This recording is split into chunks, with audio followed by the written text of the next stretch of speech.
Barnaby Rudge by Charles Dickens. Chapter 6. Beyond all measure astonished by the strange occurrences which had passed with so much violence and rapidity, the locksmith gazed upon the shuddering figure in the chair like one half stupefied, and would have gazed much longer had not his tongue been loosened by compassion and humanity. "You are ill," said Gabriel. "Let me call some neighbor in." "Not for the world," she rejoined, motioning to him with her trembling hand and holding her face averted. "It is enough that you have been by to see this." "Nay, more than enough, or less," said Gabriel. "Be it so," she returned. "As you like. Ask me no questions, I entreat you." "Neighbor," said the locksmith after a pause, "is this fair, or reasonable, or just to yourself? Is it like you, who have known me so long and sought my advice in all matters, like you, who from a girl have had a strong mind and a staunch heart?" "I have need of them," she replied. "I am growing old, both in years and care. Perhaps that and too much trial have made them weaker than they used to be. Do not speak to me." "How can I see what I have seen and hold my peace?" returned the locksmith. "Who was that man? And why has his coming made this change in you?" She was silent, but held to the chair as though to save herself from falling on the ground. "I take the license of an old acquaintance, Mary," said the locksmith, "who has ever had a warm regard for you, and maybe has tried to prove it when he could. Who is this ill-favored man, and what has he to do with you? Who is this ghost that is only seen in the black nights and bad weather? How does he know, and why does he haunt this house, whispering through chinks and crevices, as if there was that between him and you, which neither durst so much as speak aloud of? Who is he?" "You do well to say he haunts this house," returned the widow faintly. "His shadow has been upon it, and me, in light and darkness, at noonday and midnight, and now, at last, he has come in the body." "But he wouldn't have gone in the body," returned the locksmith with some irritation, "if you had left my arms and legs at liberty. What riddle is it?" "It is one," she answered, rising as she spoke, "that must remain forever as it is. I dare not say more than that." "Dare not?" repeated the wondering locksmith. "Do not press me," she replied.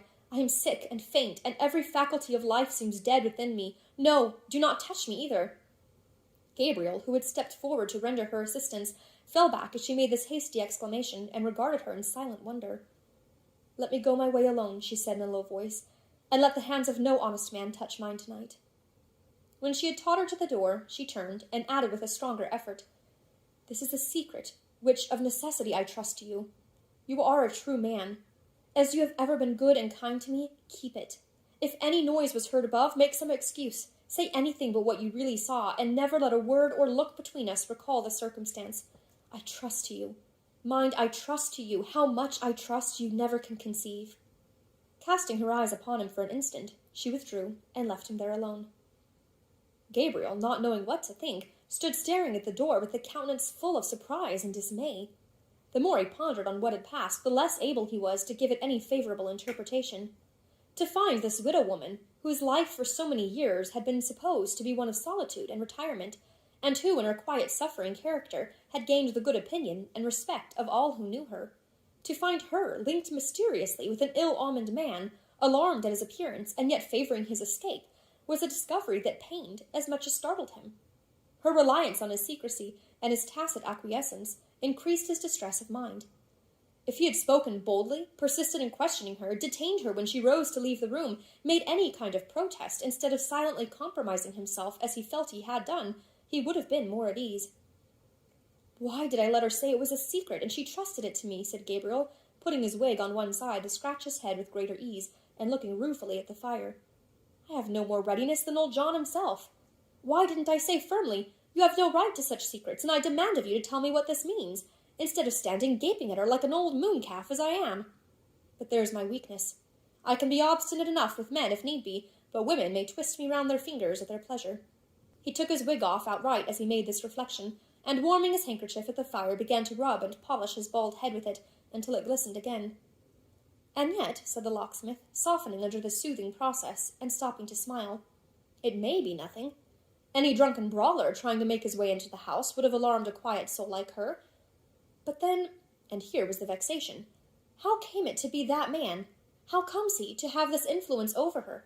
How came she to favor his getting away from me? And more than all, how came she not to say it was a sudden fright and nothing more?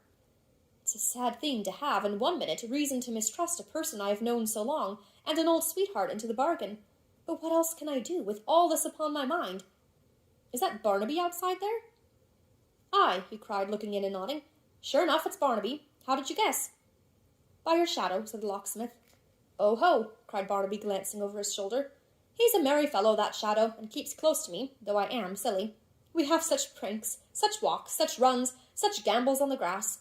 Sometimes he'll be half as tall as a church steeple, and sometimes no bigger than a dwarf. Now he goes on before, and now behind, and anon he'll be stealing on this side or on that, stopping whenever I stop, and thinking I can't see him, though I have my eye on him sharp enough.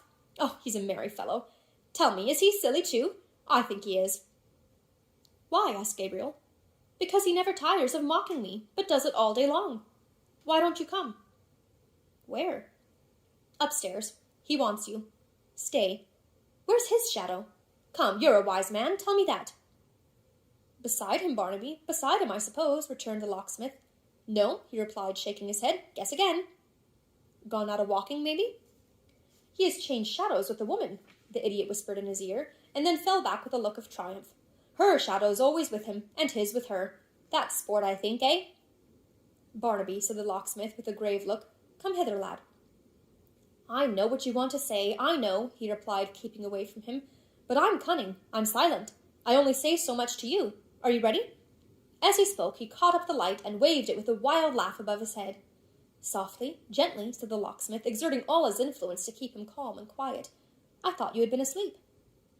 So I have been asleep, he rejoined, with widely opened eyes. There have been great faces coming and going, close to my face, and then a mile away. Low places to creep through, whether I would or no. High churches to fall down from. Strange creatures crowded up together, neck and heels, to sit upon the bed. That's sleep, eh? Dreams, Barnaby, dreams, the locksmith. Dreams, he echoed softly, drawing closer to him. Those are not dreams. What are, replied the locksmith, if they are not? I dreamed, said Barnaby, passing his arm through Varden's and peering close into his face as he answered in a whisper. I dreamed just now that something, it was in the shape of a man, followed me, came softly after me, wouldn't let me be, but was always hiding and crouching like a cat in dark corners, waiting till I should pass, when it crept out and came softly after me. Did you ever see me run? Many a time, you know. You never saw me run as I did in this dream. Still it came creeping on to worry me, nearer, nearer, nearer. I ran faster, leaped, sprung out of bed into the window, and there, in the street below, but he is waiting for us. Are you coming? What in the street below, Barnaby? Said Varden, imagining that he traced some connection between this vision and what had actually occurred. Barnaby looked into his face, muttered incoherently, waved the light above his head again, laughed, and drawing the locksmith's arm more tightly through his own, led him up the stairs in silence. They entered a homely bedchamber, garnished in a scanty way with chairs, whose spindle shanks bespoke their age, and other furniture of very little worth, but clean and neatly kept. Reclining in an easy-chair before the fire, pale and weak from waste of blood, was Edward Chester, the young gentleman who had been the first to quit the Maypole on the previous night, and who, extending his hand to the locksmith, welcomed him as his preserver and friend. Say no more, sir, say no more, said Gabriel. I hope I would have done at least as much for any man in such a strait, and most of all for you, sir. A certain young lady, he added with some hesitation, has done us many a kind turn, and we naturally feel— I hope I give you no offence in saying this, sir? The young man smiled and shook his head, at the same time moving in his chair as if in pain. It's no great matter, he said in answer to the locksmith's sympathizing look. A mere uneasiness arising at least as much from being cooped up here as from a slight wound I have, or from the loss of blood. Be seated, Mr. Varden. If I may make so bold, Mr. Edward, as to lean upon your chair, returned the locksmith, accommodating his action to his speech and bending over him. I'll stand here, for the convenience of speaking low. Barnaby is not in his quietest humour tonight, and at such times talking never does him good. They both glanced at the subject of this remark, who had taken a seat on the other side of the fire, and, smiling vacantly, was making puzzles on his fingers with a skein of string. Pray tell me, sir, said Varden, dropping his voice still lower, exactly what happened last night. I have my reason for inquiring. You left the Maypole alone? And walked homeward alone, until I had nearly reached the place where you found me, when I heard the gallop of a horse. Behind you? Said the locksmith. Indeed, yes, behind me. It was a single rider who soon overtook me, and checking his horse inquired the way to London. You were on the alert, sir, knowing how many highwaymen there are, scouring the roads in all directions, said Varden. I was, but I had only a stick, having imprudently left my pistols in their holster case with the landlord's son. I directed him as he desired. Before the words had passed my lips, he rode upon me furiously, as if bent on trampling me down beneath his horse's hoofs. In starting aside, I slipped and fell. You found me with this stab, and an ugly bruise or two, and without my purse, in which he found little enough for his pains. And now, Mr. Varden, he added, shaking the locksmith by the hand, saving the extent of my gratitude to you, you know as much as I. Except, said Gabriel, bending down yet more, and looking cautiously towards their silent neighbour, except in respect of the robber himself. What like was he, sir? Speak low, if you please. Barnaby means no harm, but I have watched him oftener than you, and I know, little as you would think it, that he's listening now. It required a strong confidence in the locksmith's veracity to lead anyone to this belief, for every sense and faculty that Barnaby possessed seemed to be fixed upon his game, to the exclusion of all other things. Something in the young man's face expressed this opinion, for Gabriel repeated what he had just said, more earnestly than before, and with another glance towards Barnaby, again asked what like the man was. The night was so dark, said Edward, the attack so sudden, and he so wrapped and muffled up, that I can hardly say. It seems that— Don't mention his name, sir, returned the locksmith, following his look towards Barnaby. I know he saw him. I want to know what you saw. All I remember is, said Edward, that as he checked his horse, his hat was blown off. He caught it, and replaced it on his head, which I observed was bound with a dark handkerchief. A stranger entered the Maypole while I was there, whom I had not seen, for I had sat apart for reasons of my own, and when I rose to leave the room and glanced round, he was in the shadow of the chimney and hidden from my sight. But, if he and the robber were two different persons, their voices were strangely and most remarkably alike, for directly the man addressed me in the road I recognized his speech again. It is as I feared. The very man was here tonight, thought the locksmith, changing colour. What dark history is this? Halloa! Cried a hoarse voice in his ear. Halloa! Halloa! Halloa! Bow wow wow! What's the matter here? Halloa! The speaker, who made the locksmith start as if he had seen some supernatural agent, was a large raven, who had perched upon the top of the easy-chair, unseen by him and Edward, and listened with a polite attention and a most extraordinary appearance of comprehending every word to all they had said up to this point, turning his head from one to the other, as if his office were to judge between them, and it were of the very last importance that he should not lose a word.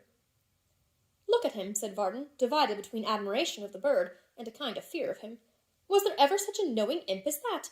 Oh, he's a dreadful fellow. The raven, with his head very much on one side, and his bright eye shining like a diamond, preserved a thoughtful silence for a few seconds, and then replied in a voice so hoarse and distant that it seemed to come through his thick feathers rather than out of his mouth. Halloa! Halloa! Halloa! What's the matter here? Keep up your spirits. Never say die. Bow wow wow! I'm a devil, I'm a devil, I'm a devil! Hurrah! And then, as if exulting in his infernal character, he began to whistle. I more than half believe he speaks the truth. Upon my word I do, said Varden. Do you see how he looks at me, as if he knew what I was saying? To which the bird, balancing himself on tiptoe, as it were, and moving his body up and down in a sort of grave dance, rejoined, I'm a devil, I'm a devil, I'm a devil, and flapped his wings against his sides as if he were bursting with laughter. Barnaby clapped his hands and fairly rolled upon the ground in an ecstasy of delight. Strange companion, sir, said the locksmith, shaking his head and looking from one to the other. The bird has all the wit.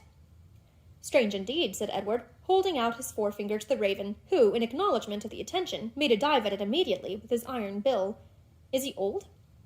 A mere boy, sir, replied the locksmith, 120 or thereabouts. Call him down, Barnaby, my man. Call him, echoed Barnaby, sitting upright upon the floor and staring vacantly at Gabriel as he thrust his hair back from his face. But who can make him come? He calls me and makes me go where he will. He goes on before, and I follow. He's the master, and I'm the man. Is that the truth, Grip?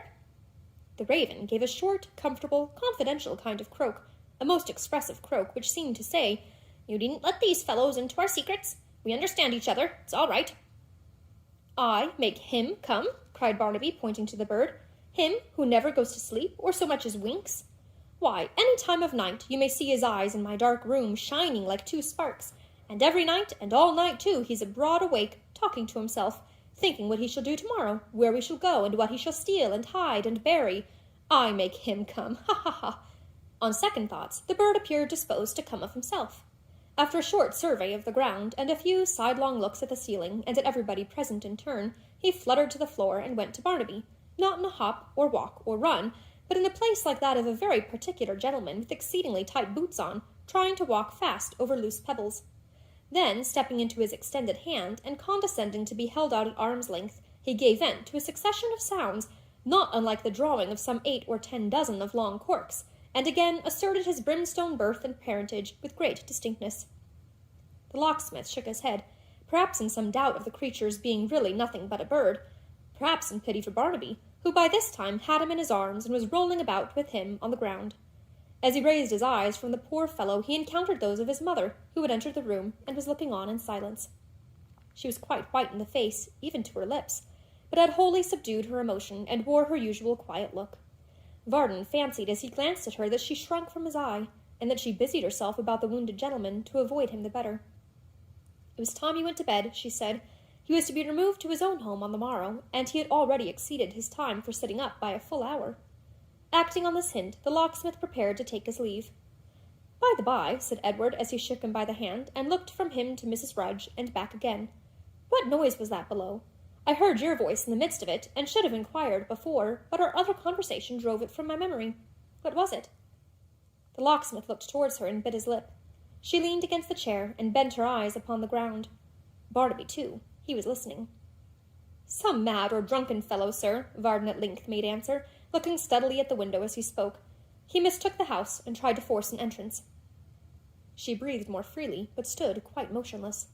As the locksmith said good night, and Barnaby caught up the candle to light him down the stairs, she took it from him, and charged him, with more haste and earnestness than so slight an occasion appeared to warrant, not to stir. The raven followed them to satisfy himself that all was right below, and when they reached the street door, stood on the bottom stair, drawing corks out of number. With a trembling hand she unfastened the chain and bolts, and turned the key. As she had her hand upon the latch, the locksmith said in a low voice, "I have told a lie tonight, for your sake, Mary, and for the sake of bygone times and old acquaintance, when I would scorn to do so for my own. I hope I may have done no harm, or led to none. I can't help the suspicions you have forced upon me, and I am loath, I tell you plainly, to leave Mr. Edward here. Take care he comes to no hurt. I doubt the safety of this roof, and am glad he leaves it so soon. Now, let me go."